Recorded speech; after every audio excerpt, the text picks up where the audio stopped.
first DLC offering is called First Strike. It releases February 1st. It has 5 new levels in it, 4 brand new multiplayer maps, as well as a zombie level called Ascension.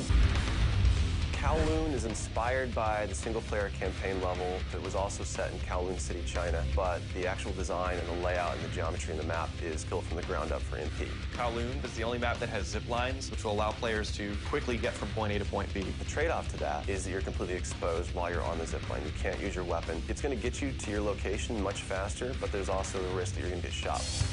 Discovery is an Antarctic research station that was a German outpost left over from World War II. The two sides of the map are divided by a deep chasm. You're always kind of fighting for control over that crossover from one side of the map to the other. My tips for Discovery is really just learning the layout of the map, understanding how that chasm can impact the flow of the gameplay, and always being conscious of the exposure that you have to long-range weapons. You might be on a snow bridge and somebody throws a grenade, which collapses the floor around you.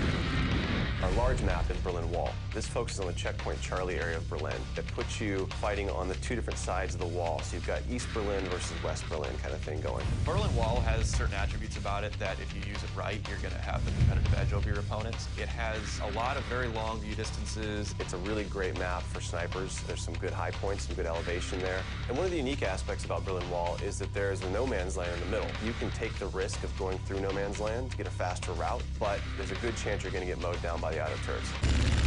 The stadium's one of my favorite maps. I am a run and gunner, so I tend to like that map. It's going to provide those close quarter players tight adrenaline, action-packed experience. So never underestimate the value of tactical insertion, and always be checking your corners, and realize that these engagement distances are going to be really small, so use that to your advantage. I think it's going to cater to a lot of the players who just like the frenetic style of gameplay that Call of Duty has to offer. One of the big agendas with this map pack is we wanted to listen to the feedback that people have been giving about all the maps they've been playing with the release of the game. They want more verticality, more sniper opportunities. They really love the interactivity that we did. These are components that we wanted to bring back in a pretty big way in the first DLC offering. First Strike is going to be available February 1st for 1,200 Microsoft points, and it'll be available on Xbox 360 first.